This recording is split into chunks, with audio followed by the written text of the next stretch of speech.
warahmatullahi wabarakatuh.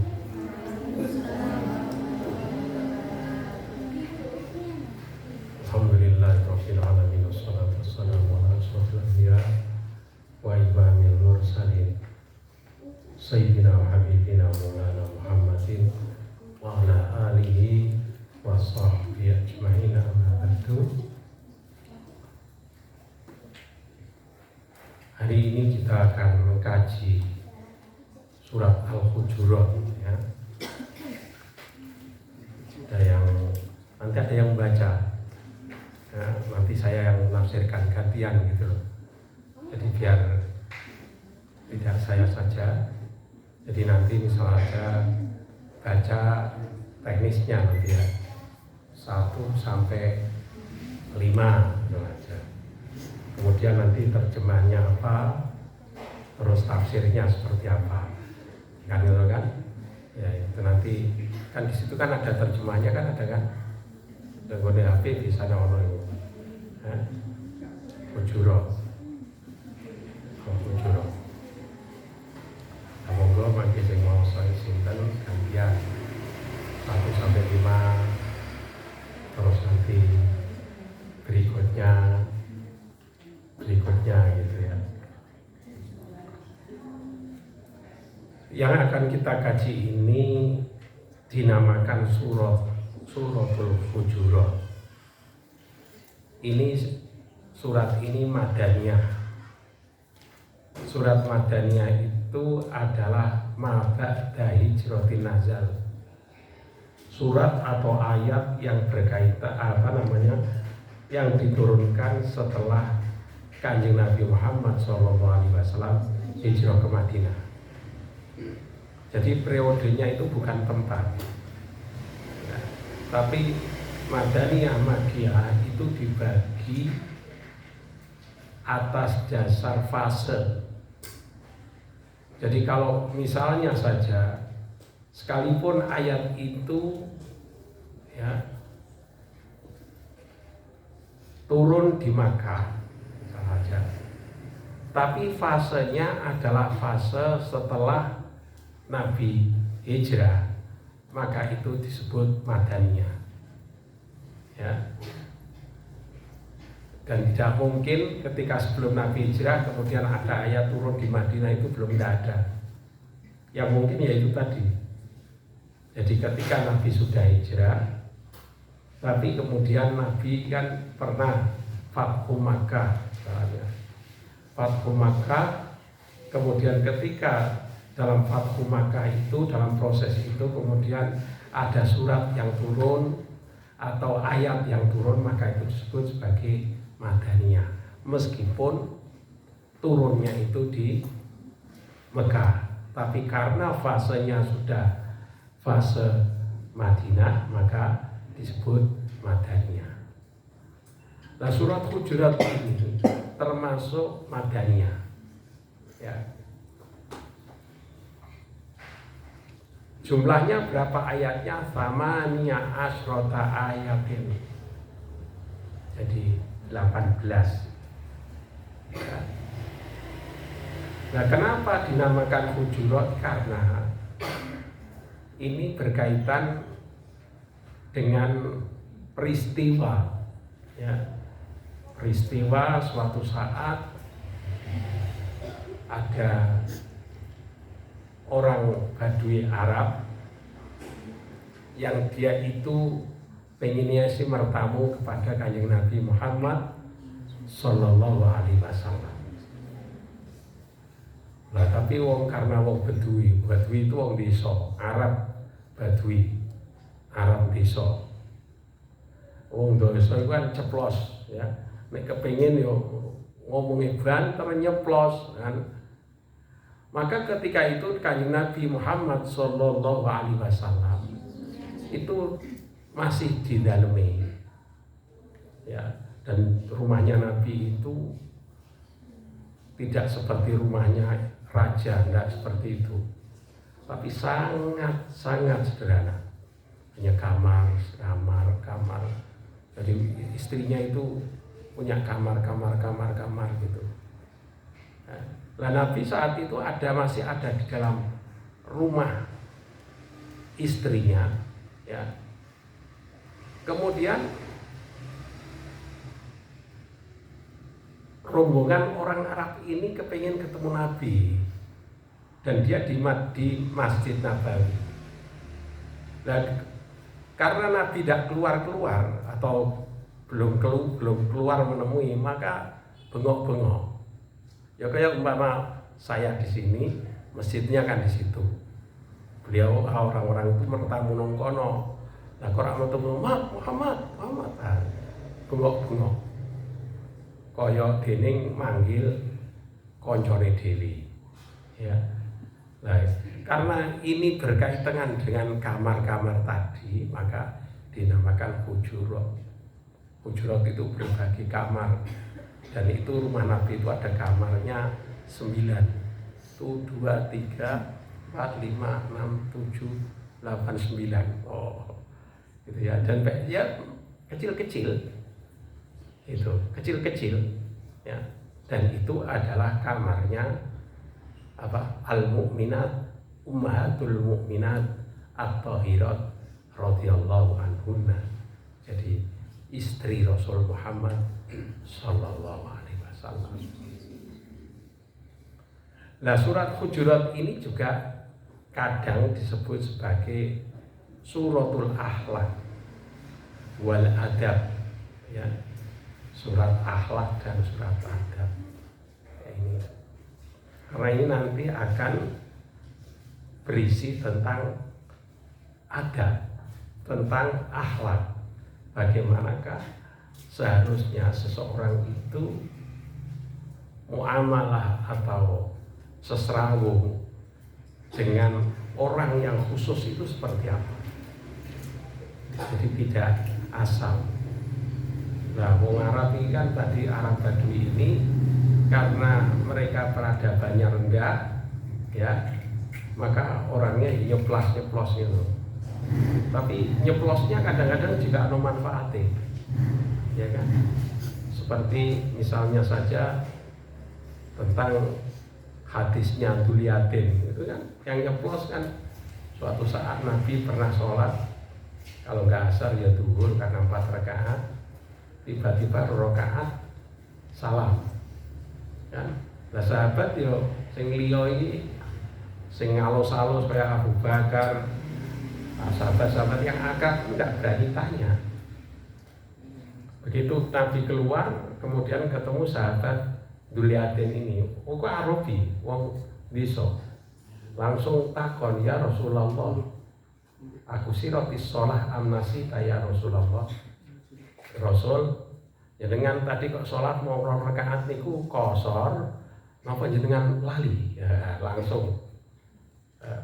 Jadi akhirnya nanti bagaimana ada hukum caranya kalau orang lupa itu seperti apa itu, ya goro-goro Duliatin.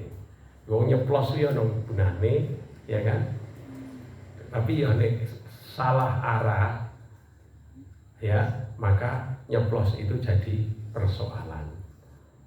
Maka perlu ada akhlak, ada adab. Jadi ini adalah nanti berkaitan dengan adab, berkaitan dengan akhlak, bagaimana seseorang memiliki akhlak ketika dia muamalah atau seserawung dengan orang yang lebih tinggi. Itu ya. Ini berkaitan dengan apa tadi, nama, ya, dan sekilas tentang isi. Nah, untuk jelasnya nanti kita baca, ada yang baca terjemahannya sekaligus 1 sampai 5 dulu. Monggo, sapa sing maca?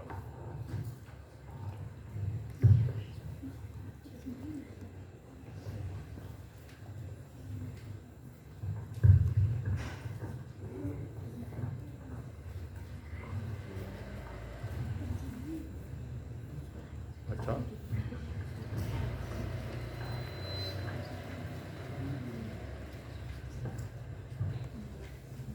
A'udzu billahi minasyaitonir rajim. Bismillahirrahmanirrahim.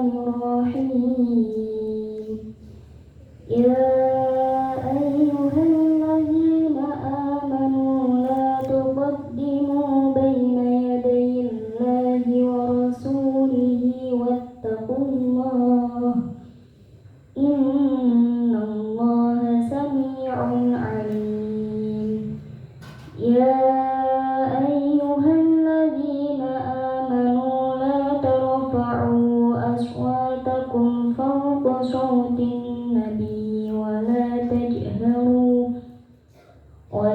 تجهروا له بالقول كجهر بعضكم لبعض أن تحبط أعمالكم وأنتم لا تشعرون إن الذين يغضون أصواتهم عند رسول الله أولئك الذين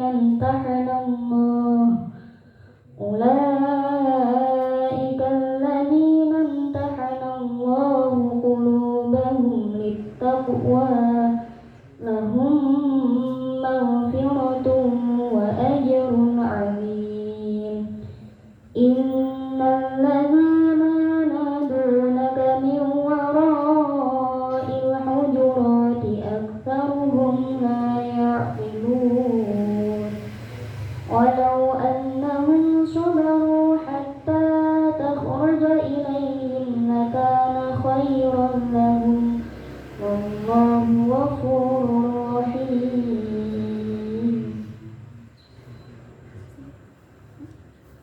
Terjemahannya. Shadaqallahul azim. Dengan nama Allah yang Maha Pengasih, Maha Penyayang. Wahai orang-orang yang beriman, janganlah kamu mendahului Allah dan Rasul-Nya, dan bertakwalah kepada Allah, sungguh Allah Maha Mendengar, Maha Mengetahui. Wahai orang-orang yang beriman, janganlah kamu mendirikan suaramu melebihi suara Nabi, dan janganlah kamu berkata kepadanya dengan suara keras bagaimana kerasnya suara sebagian kamu terhadap yang lain. Nanti pahala segala amalmu bisa terhapus sedangkan kamu tidak menyadari. Sesungguhnya orang-orang yang merendahkan suaranya di sisi Rasulullah, mereka itulah orang-orang yang telah diuji hatinya oleh Allah untuk bertakwa. Mereka akan memperoleh ampunan dan pahala yang besar. Sesungguhnya orang-orang yang memanggil engkau Muhammad dari luar kamarmu, kebanyakan mereka tidak mengerti. Dan sekiranya mereka bersabar sampai engkau keluar menemui mereka, tentu akan lebih baik bagi mereka. Dan Allah Maha Pengampun, Maha Penyayang.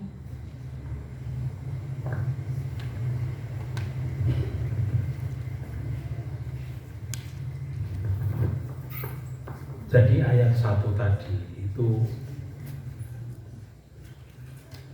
Allah memerintahkan orang-orang yang beriman jangan sampai mendahului Allah dan Rasul-Nya. Ini ada asbab nuzulnya ini ya. Antara lain ayat ini turun karena suatu saat ya ada seorang sahabat ya, dia itu menyembelih kurban sebelum Kanjeng Nabi Muhammad SAW menyembelih ya. Wa fi riwayatin dabaha rajulun qabla shalah. Dia ketika menyembelih itu sebelum sholat Idul Adha. Nah, jadi disi. Maka mereka itu orang-orang yang seperti ini itu tidak boleh seperti itu ya. Annabuna sandabahu qabla Rasulillah sallallahu alaihi wasallam yauman nahri. Lah karena niate korban ya fa amarhum ayyuidu dzabahan. Ya, maka kemudian mereka diperintahkan untuk mengulangi. Nah, yang pertama tadi tadinya sembelihan biasa, tapi bukan korban. Kan ini kalau korban itu kan harus ada waktunya. Ya kan kalau waktunya tidak di dalam waktu yang telah ditentukan namanya ya sedekah biasa jadinya. Bukan berarti sesembelihannya itu gak sah. Sembelihannya tetap sah, tapi tidak jadi korban. Korban secara istilah ya. Tapi kalau korban bimakna lugot, ya mungkin tadi karena korban bimakna apa? Takoruban, artinya pendekatan. Ya wis tadi, tapi istilahan belum. Nah, ini harus dibedakan. Maka di samping ini perintah tidak boleh orang itu mendahului Allah dan Rasulnya dalam segala hal, tidak boleh lancang, ya, tidak boleh lancang karena Nabi ini uswah. Nabi itu uswatun hasanah. Contoh itu harus lebih awal, ya kan, daripada yang mencontoh. Ojo kemudian teranyak dulu, baru apa? Kemudian mencontoh itu rak dadi. Contoh yang memberi contoh itu harus di depan. Dan Nabi ini kan memang diutus untuk menjelaskan. Maka umat ini jangan sampai kemudian mendahului Allah dan Rasulnya. Kemudian ayat yang kedua berbicara apa tadi? Ya ayyuhalladzina amanu la tarfa'u aswatakum fawqa sautin nabiy. Ini cara berbicara, ya. Jadi orang yang beriman itu jangan sampai kemudian mengeraskan suaranya melebihi suara Nabi. Jadi kalau matur dengan gurunya, dengan orang yang lebih tinggi, itu suaranya harus lirih. Ojo bengok. Nah, sekarang ini itu kan demokrasi, Pak. Wah, kadang-kadang kalau kita orang mahasiswa demo itu lali adab. Sing didemo di sini lagi, ya, sing ngajari tentang agama di demo pakai speaker, wah, goblok nulisan. Lho iki adabe nang ndi? Itu tidak seperti itu, ya. Ada istilah adab, itu ada. Dan adab itu khairun min mujarrati ta'ah. Jadi adab itu lebih baik dibanding hanya sekedar taat. Karena tak hanya sekedar taat, misalnya jenengan ditimbali karo orang yang opo ya, syekh kamu atau siapa, kemudian kamu datang tanpa adab, itu ngeselno hati, ya. Utawa wis tanpa adab teko melet-melet sambil saenake dhewe, ya. Ora ana adabe blas. Nek ngono iku luwih apik ra teko. Nah, ya, maka adab ini penting. Adab ini penting.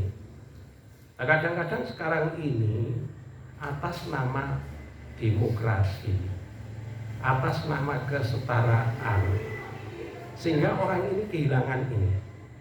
Ini bukan ajaran penjajahan, tidak seperti itu. Ya memang orang Islam itu diajarkan, ya, yuwakir kabirona, terus malam yarham sohirona walam yuwakir kabirona falaisa minna. Kan kalau kepada yang bawah, yang lebih kecil, kita itu menebarkan kasih sayang, ya. Sing dhuwur nyayangi sing isor menghormati yang atas. Itu memang harus ada. Tidak kemudian atas nama kemajuan zaman, atas nama taswiyah, persamaan hak, ini mangan, aku juga mangan, kemudian kehilangan adab. Itu tidak seperti itu, ya kan? Maka di sini ada larangan orang itu mengeraskan suaranya melebihi suara Nabi Muhammad Sallallahu Alaihi Wasallam. Bahkan wala tajaru lahu bil qauli kajari ba'dikum li ba'd. Ya. Bahkan jangan kamu itu kalau ngomong itu keras, bagaimana ngomong karo kancamu lho. Kudu ana volume diatur, ritmenya ini diatur. Tidak boleh semacam itu, ya kan? Mesti harus suara sing halus. Ini adab, ya, adab. Karena orang komunikasi itu, suara itu juga mempengaruhi, ya. Suara itu mempengaruhi. Podo-podo ngakon, lafale podo tapi suarane rada keras, itu sing dikon pemales. Tapi kalau dengan suara yang merdu, suara yang indah, meskipun teksnya podo, itu rasanya itu tidak disuruh, tapi seolah-olah memang dia itu diarahkan, kan beda, ya kan? Jadi jangan disamakan dialog dengan Nabi atau dialog dengan orang yang lebih tinggi ilmunya, ketakwaannya dengan sesama itu beda. Lah, apa akibatnya kalau kemudian orang itu ketika komunikasi tanpa adab, maka dikhawatirkan amalnya itu rusak. Ya, antah batu amalukum, ya kan? Jadi kalau rusak itu kan percuma, ya bukan percuma, artinya ya wis taat ya, tapi ngono iku ora apik. Wa antum la tasyurun, sedangkan kalian tidak pernah merasakan. Jadi orang rasa tapi entek. Lah ini adab dengan Kanjeng Nabi Muhammad sallallahu alaihi wasallam. Ya. Padahal Nabi itu ya hayatuhu wa mamatuhu iku padha wae. Ya. Maka kalau kita membaca sholawat kepada Nabi, itu harus pakai adab. Ojo angger yo sholawat yo, tapi sambil nyentak itu ngusah mano apa ndongakno mari Kanjeng Nabi. Nah ini pakai adab, ya kan? Jadi karena Nabi itu, ya. Nabi itu, maka di sini nanti di dalam fikul hayahnya ini, jadi seseorang itu harus menjaga adab dengan Nabi, baik Nabi itu ketika hidup maupun setelah wafat beliau, karena beliau itu tidak wafat kok, dia itu pindah, ini pindah aja, pindah alam. Kalau TV ya pindah channel gitu, channelnya beda, maka antara kene sing disiarno nang kene karo kene ora nyambung, karena gelombangnya beda, alamnya beda, ya kan? Yang takil atau Nabi itu pindah ila rafiqil a'la, jadi pindah. Maka adab kepada Nabi itu ya seperti itu. Maka kalau kiai-kiai dulu, ngertos Kiai Abdullah Salam, iku ahli Quran, kajen, muridnya Mbak Arwani. Itu kalau beliau itu sudah di Madinah, itu meskipun beliau itu di masjid, ini jojor nong ini kira wani kaki, ini loh. Karena kan masjid ini kan Nabi kan tempatnya kan nong kiblat kono, umpama beliau jauh itu tidak berani, saking jogo adab. Jadi merasa bahwa harus dijaga. Jadi makanya jenengan itu nanti kalau sowan ya, insya Allah nanti semuanya bisa ziarah. Itu harus jogo adab. Maca sholawat pada Nabi dengan hati yang khusyuk. Ya, jangan bengok-bengok assalamualaikum ya Rasulullah. Yo banter apa-apa tapi pakai hati yang khusyuk.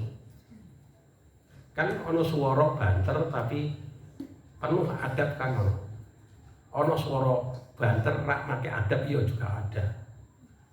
Ya, maka harus dijaga muraatul adab ini, menjaga adab. Ini penting. Jadi baik ketika Nabi itu masih hidup maupun Nabi itu sudah wafat. Nah, ketika kita membaca sholawat, itu kan sebenarnya sholat kita, sholawat kita itu kan diantarkan kepada Nabi. Karena ada malaikat, ada yang malaikat itu khusus ya bertugas menyampaikan sholawat kita. Jadi malaikat itu muter-muter nyari koyok sinyal ngono wis pokoke berhenti kok agar orang sholawat langsung sampaikan dan nanti Nabi juga menjawab. Jadi makanya sholawat itu harus pakai hati. Itu harus pakai hati. Ini adalah mengamalkan adab yang ada dalam surat Al-Hujurat. Kemudian ayat berikutnya mana itu?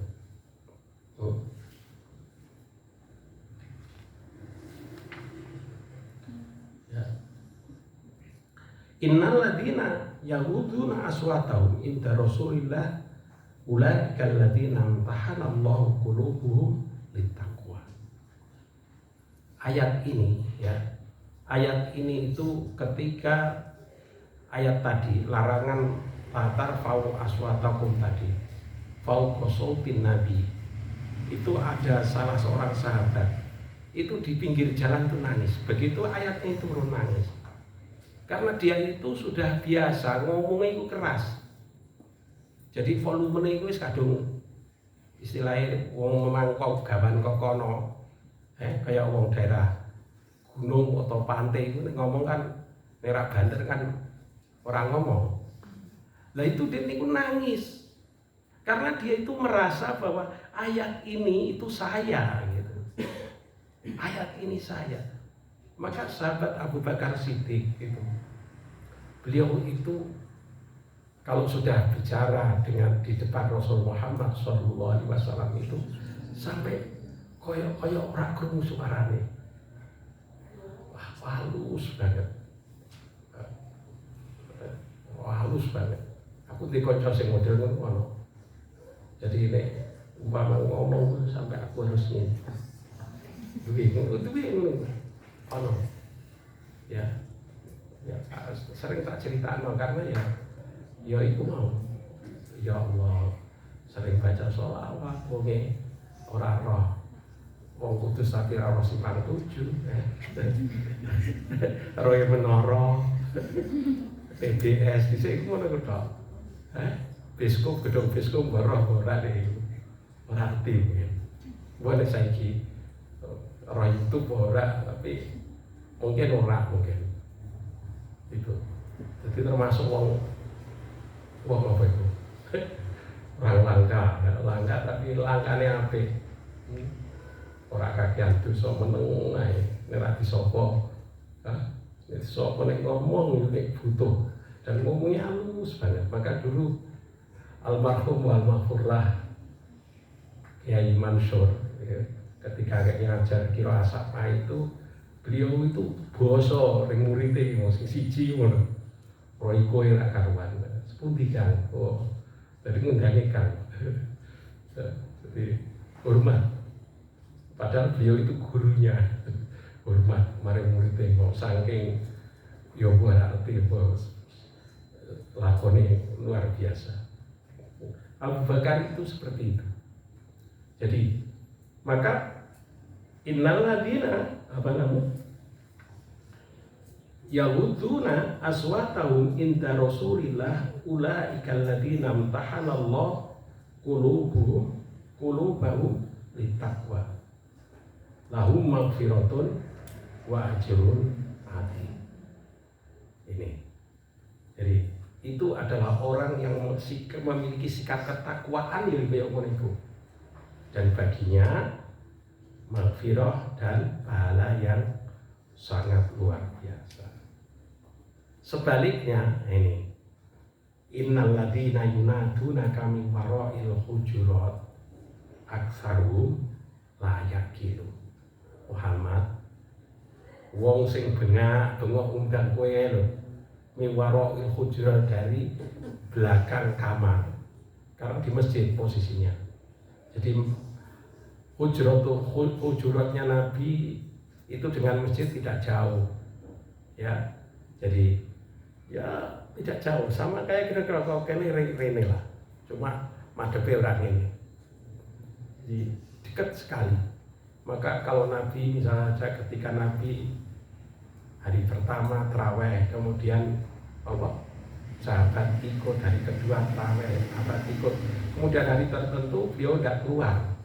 Kan Nabi esok kan cerita, aku ngerti, kue tadi malam itu nunggu saya kan, dan saya nggak keluar. Saya takut kalau saya keluar nanti kemudian diwajibkan maka menjadi berat buat kalian kan, kan?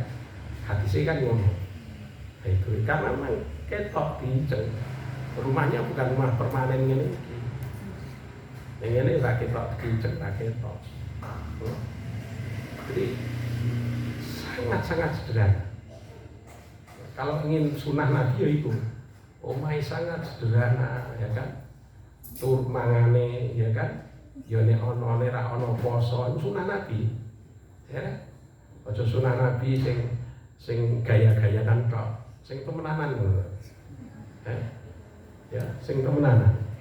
Nah, orang-orang yang memanggil teriak-teriak di belakang kamar itu, mereka kebanyakan aksar wilayah dulu, mereka itu rada akal.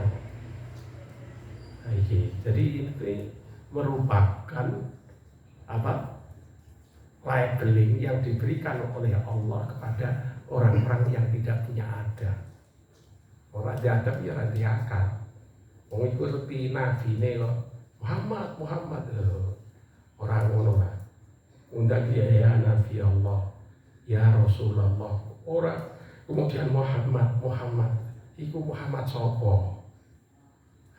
Maka kita ini kalau kemudian di dalam melakukan sholawat Allahumma sholli ala Sayyidina Muhammad itu sebenarnya melakukan adab semacam ini.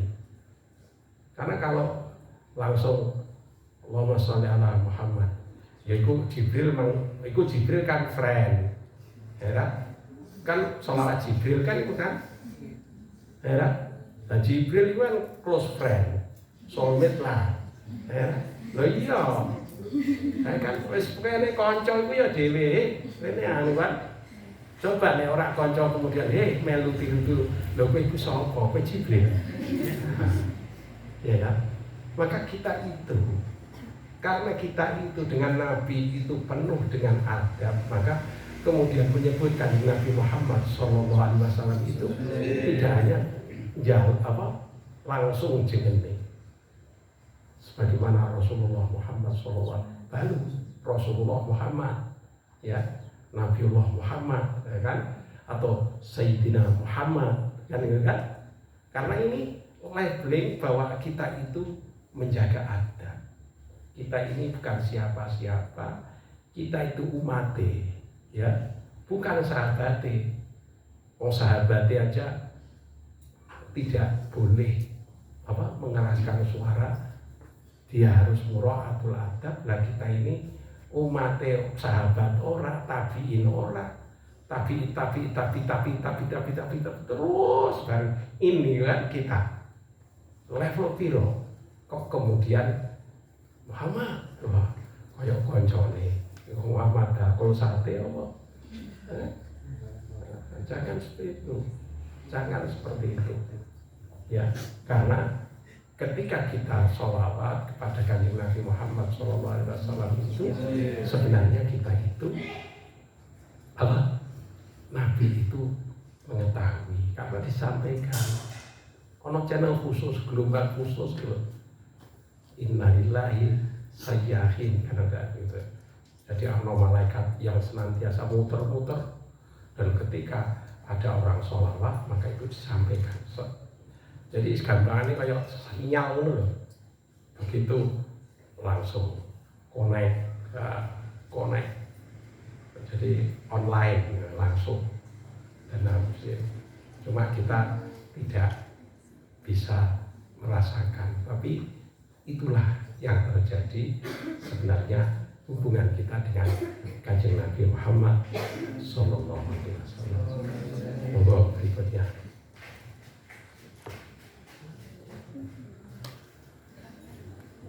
Nggak mau mikir orang ya.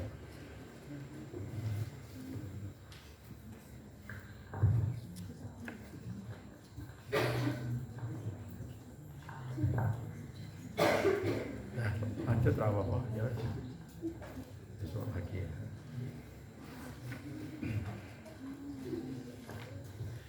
Bismillahirrahmanirrahim.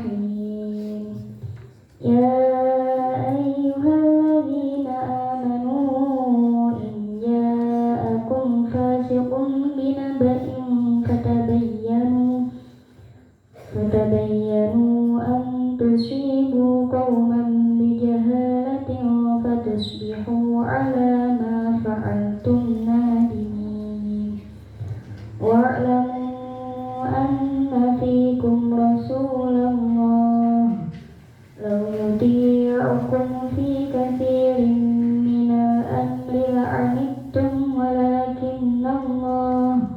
ولكن الله حبب إليكم الإيمان وزينه في قلوبكم وكره إليكم الكفر والفسوق والعصيان أولئك هم الراشدون فضلا من الله ونعمة والله عليم حكيم وإن طائفتان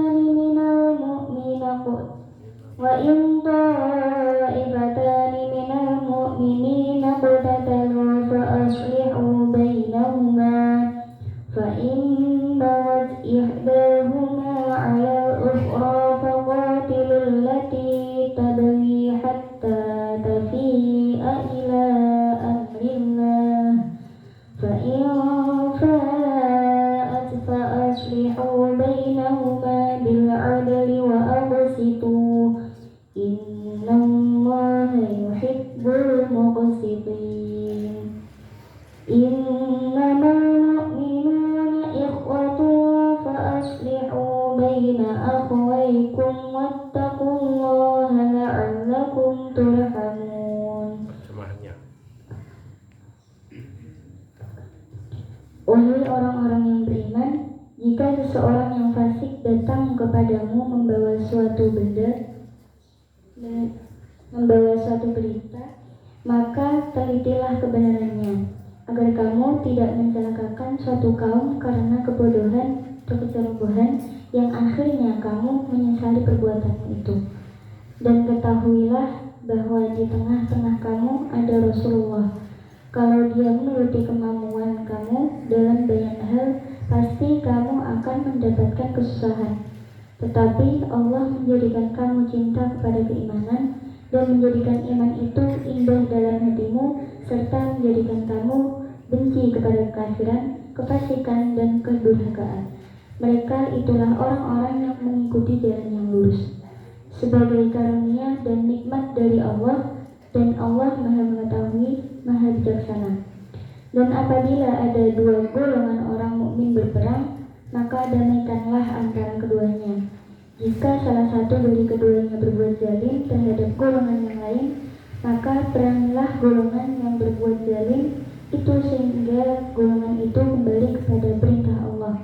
Jika golongan itu telah kembali kepada perintah Allah, maka damaikanlah antara keduanya dengan adil dan berlakulah adil. Sungguh Allah mencintai orang-orang yang berlaku adil. Sesungguhnya orang-orang mukmin itu bersaudara. Karena itu damaikanlah antara kedua saudaramu yang berselisih dan bertakwalah kepada Allah agar kamu mendapatkan rahmat.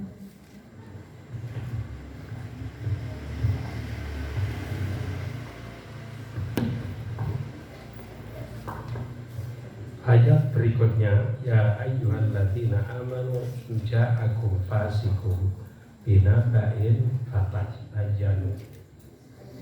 Ini ada sebab nuzulnya. Jadi Bani Musthalih, ya. Jadi suatu saat Walid bin Uqbah itu diutus oleh Kanjeng Nabi Muhammad SAW untuk mengambil zakat.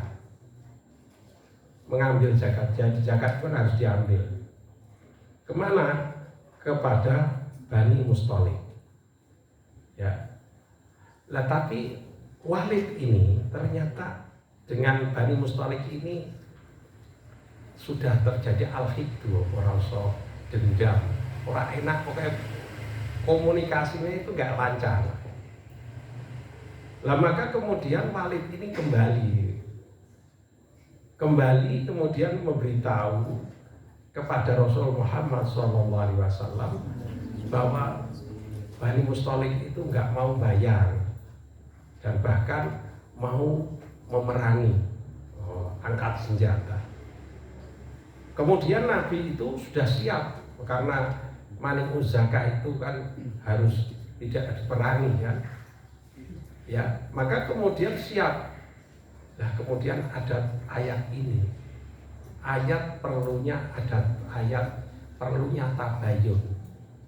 Ya, tabayun ini penting sekali, apalagi di era medsos macam ini, orang berupaya untuk membuat kebenaran menurut dia, karena kebenaran sekarang ini bisa diciptakan, kesalahan diulang-ulang itu sudah jadi benar menurut mereka. Itu kan post-truth kan begitu, teorinya kan begitu, ya kan? Elek so dadi apik, ha itu gara-gara post-truth itu kan. Nah, jadi sekarang itu kan kebenaran ini kan sekarang yang namanya hoax itu kan banyak sekali, sehingga kadang-kadang mana yang hoax, mana yang hak itu kita nggak tahu. Nah mestinya kita itu harus membudayakan tabayun, ya, tabayun. Nah, tabayun ini menjadi penting karena nanti kalau tidak ada tabayun, tiba-tiba kita mengambil satu keputusan, maka antusibu qauman bijahalatin fatusbihu ala ma fa'altum nadimi. Nanti keputusan ini akan membawa dampak yang yang tidak semestinya, menganiaya orang, ya, dan akhirnya setelah tahu-tahu loh akhirnya menyesal. Maka perlu ada klarifikasi kalau kita mendapatkan berita, apalagi berita itu dari orang yang fasik. Tapi kalau dari Nabi ya ora usah klarifikasi Nabi. Apa Jibril turun tenan ora ngono. Ya sami'na wa ata'na.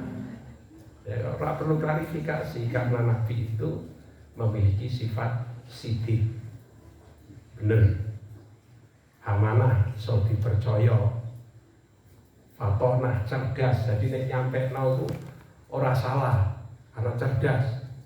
Tabligh beliau menyampaikan. Jadi orang perlu diragukan. Tapi kalau model orang-orang fasik, ya, orang-orang yang memang dari wajahnya itu nerak ngapusi, rak patek seneng, nah, itu perlu diklarifikasi. Meskipun iki wallahi, nah, kita yang wani mati loh, bener ini tetap harus diklarifikasi karena ini persoalan ketika kita kemudian percaya kepada berita itu, maka akhirnya nanti dari berita yang kita terima itu kemudian kita mengambil keputusan, ya, dan keputusan itu ternyata salah gara-gara salah informasi, maka akibatnya kalau kita tahu menjadi menyesal, ya. Nah ini perlu budaya klarifikasi, ya kan? Sekarang ini kan nggak ada klarifikasi, searah, ya, pihak yang setuju ngei berita, sing ra setuju ngei berita, kita disuruh milih, klarifikasinya ringdi, wangel, berarti ini sudah akeh fitnah. Itu kudu hati-hati, ya kan? Jadi wamin fitnah di dunia salimin itu supaya kita selamat sangka fitnah dunia iki. Aja terus kemudian ngeblok sono, ngeblok orang ngono. Kita mendukung, kita mengeblok atau mendukung atau mengambil posisi yang benar, bukan posisi yang bayar, bukan yang benar. Ya, sebenarnya seperti apa? Maka hati-hati, ini relevan dengan era komunikasi, ya kan? Jangan sampai kita termakan dari post-truth. Post-truth itu apa sih cirinya? Ya, orang kan hanya kayak disentuh di emosinya. Orang perlu data, pokoknya sentuh. Jadi seolah-olah kebenaran itu nyata, tapi sebenarnya enggak. Tapi gara-gara apa? Diulang, akhirnya seolah-olah menjadi kebenaran. Kan itu. Maka kan sekarang ada buzzer itu kan tukang gawe kebenaran baru menurut versi mereka. Kira bener pekerjaan ngono ojo melu. Jadi buzzer meskipun bayarannya kayak ojo. Framing itu kan mengaburkan. Framing itu kan mengaburkan apa? Sesuatu yang mestinya elek dadi apik, yang apik dadi elek. Iso di framing kan? Kalau istilahnya digoreng lah. Nah, itu. Goro-goro syahwat politik, goro-goro syahwat ingin berkuasa, goro-goro syahwat ingin mendapatkan keuntungan duniawi. Ya. Wa'lamu anna fikum Rasulullahi law yuti'ukum fi katsirin minal amri la'anittum walakin Allah habbaba ilaikumul iman wa zayyanahu fi qulubikum wa karraha ilaikumul kufra wal fusuqa wal isyan ulaika humur rasyidun. Jadi harus diklarifikasi. Jangan kemudian menurut Walid yang tadi diutus sana itu gini. Takokno, kamu kan di Rasul. Rasul mengutus apa? Ojo ngapusi Nabi ku tadi duwe apa? Dekingan pusat melalui malaikat Jibril. Jadi lebih ini. Jibril turun, Jibril kan close friend tadi kan. Dengan Nabi dia tuh temen Rafiq kan konco ya, koncone Nabi ya, jadi luar biasa. Maka Kanjeng Nabi itu ketika pernah dites oleh orang-orang Yahudi, apa ini Nabi apa ora, tentang nek Nabi mesti nanti ngerti ceritane sapa iku Ashabul Kahfi itu kan. Itu kan Nabi pede sekali. Ya wes aku wes engko gampang seminggu lah. Engko mesti ono kalau koncoku mesti teko.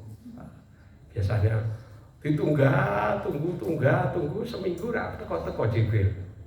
Lagi absen ring di berarti. Nabi sampai gusar itu. Itu kan di dalam surat Kahfi itu kan apa? Itu kan ada yang ayat sampai kamu itu merasa gundah, ingin suicide, ingin bunuh diri karena kok teko-teko biasanya teko itu ora ono. Itu gara-gara apa? Kanjeng Nabi itu lupa insya Allah. Wala taqulanna li syai'in inni fa'ilun dzalika dan illa ayyasha Allah itu kan. Itu maka insya Allah ini penting ya. Jadi itu lah Nabi ini ono wa'lamu anna fikum Rasulullah ya lau yuti'ukum fi katsiri minal amri la'anitum kowe iku nuhun kono Rasulullah nek kowe iku taat niscaya kamu itu akan menjadi orang yang mulia, orang yang benar ya. Jangan sampai kemudian kalian itu, kamu itu kemudian apa? Malah ngapusi, berbuat fusuk, maksiat dan lain sebagainya. Karena orang yang taat kepada Kanjeng Nabi Muhammad SAW adalah orang-orang kubur rasyidun. Nah, wong sing ditunjuk mendapat petunjuk itu loh. Nah, orang yang mendapat petunjuk itu merupakan petunjuk Allah itu fadlan minallahi wa nikmah. Ya, fadlan dan kenikmatan dari Allah yang luar biasa itu ya dapat petunjuk itu. Kemudian ayat berikutnya berkaitan dengan ayat apa? Wa in ta'ifatani. Ini persoalan resolusi konflik, ya, resolusi konflik. Jadi bagaimana kalau ada kedua orang mukmin saling berperang? Tugas kita apa? Islah fa aslihu bainahuma. Jangan langsung iku kancaku kok ora ngono. Dieslahkan, didamaikan. Ya, didamaikan. Nah, jadi tidak kemudian kita itu wah sing perak endi tak bolo ora ngono, didamaikan. Ini tugasnya adalah mendamaikan, karena Islam itu agama damai. Bukan agama blok-blok, ngeblok, itu tidak seperti itu. Ya. Nah, kalau kemudian ada yang bugot itu dia menentang pemerintahan yang sah. Ya, maka yang bugot itu yang harus diperangi. Ya, jadi jangan kemudian bugot tapi ini kan tonggoku, orang ngono, ora persoalan tonggo-tonggonan ora. Jadi karena Islam itu ingin stabilitas kehidupan, ingin aman, itu ingin.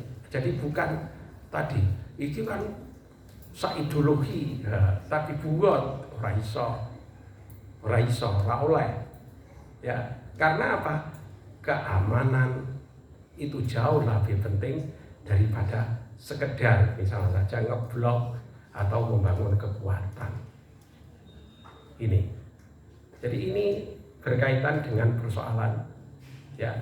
Nah, kalau kemudian mereka itu diperangi, kemudian yang bugot itu sudah menyerah, takluk, maka perlakuannya gimana? Nah, maka fa'in fa'at fa aslihu bainahuma bil adli, dengan adil, wa aqsitu. Jadi jangan kemudian kamu itu kan sing bugot kaitan kemudian dimarginalkan, tidak seperti itu. Ya, jadi dikembalikan haknya, karena dia ini sama-sama orang mukmin, kecuali kalau beda agama itu beda lagi. Nanti kafir ini perlakuannya beda lagi. Ini kan fa in ta'ifatani minal mu'minina tatalu. Kalau ada dua kelompok orang mukmin kemudian satu sama lain itu saling berperang, maka diislahkan. Ya, dicari bagaimana supaya damai. Ya. Nah, kalau kita jelas bahwa dia itu yang berontak, yang troublemaker, ya diselesaikan dulu. Mereka ini disuruh ditaklukkan. Nah, kalau sudah takluk, ini kemana?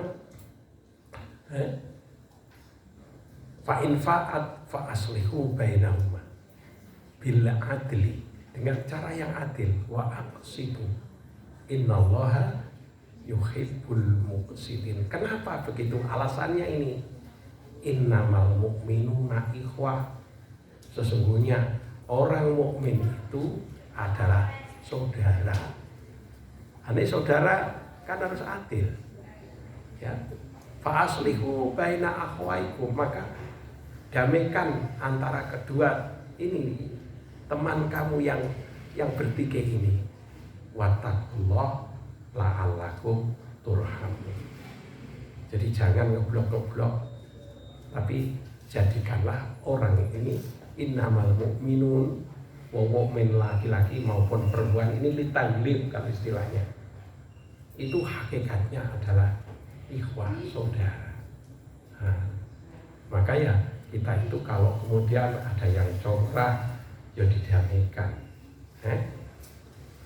Jangan lewes damai kemudian lah kemarin aja saiki ya, orang usah dingono, tapi perlakukan dengan adil, bila adli wa aqsitu. Monggo berikutnya. Perang ayat. Jam piro iki? Berapa? Masih 5 menit. Oke, sampai udah kita lihat.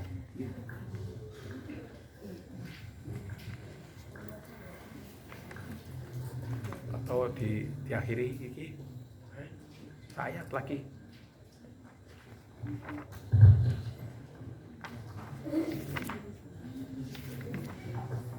Bismillahirrahmanirrahim.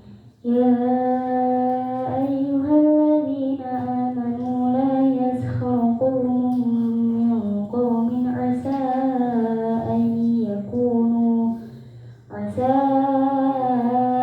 yakunu khairan minhum wala nisa'un min nisa'in asa an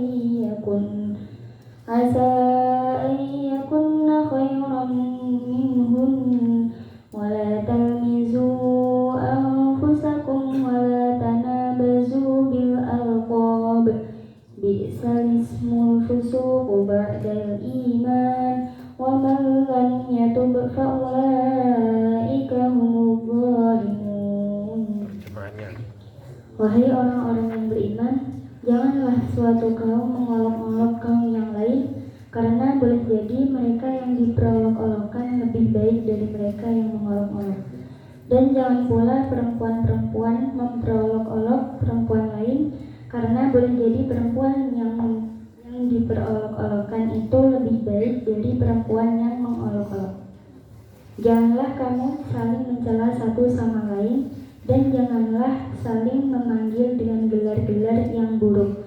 Seburuk-buruk panggilan adalah panggilan yang buruk di fasik setelah beriman. Dan barang siapa tidak bertobat, maka mereka itulah orang-orang yang zalim.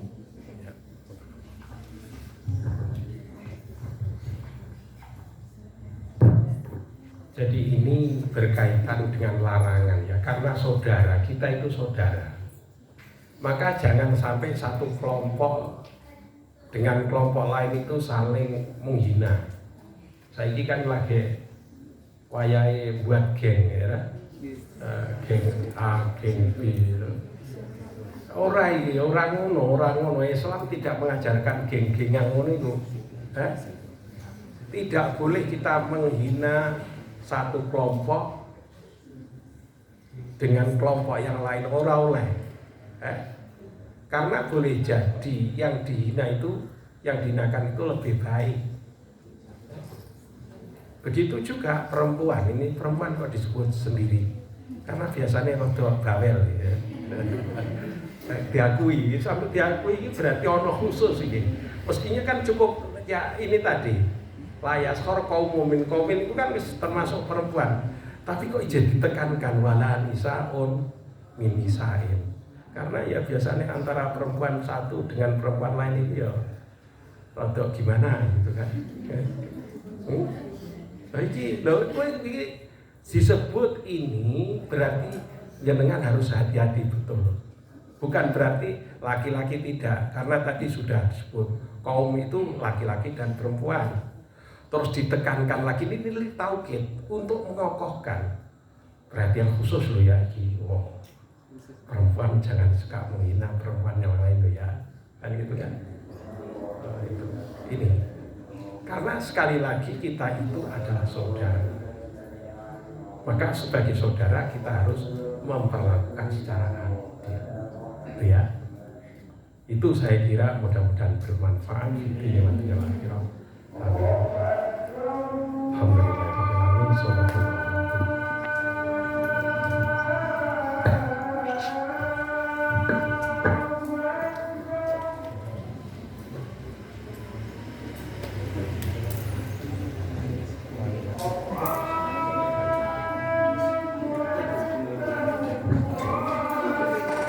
Jadi jenengan nek masak ini hati masak wong poso ya.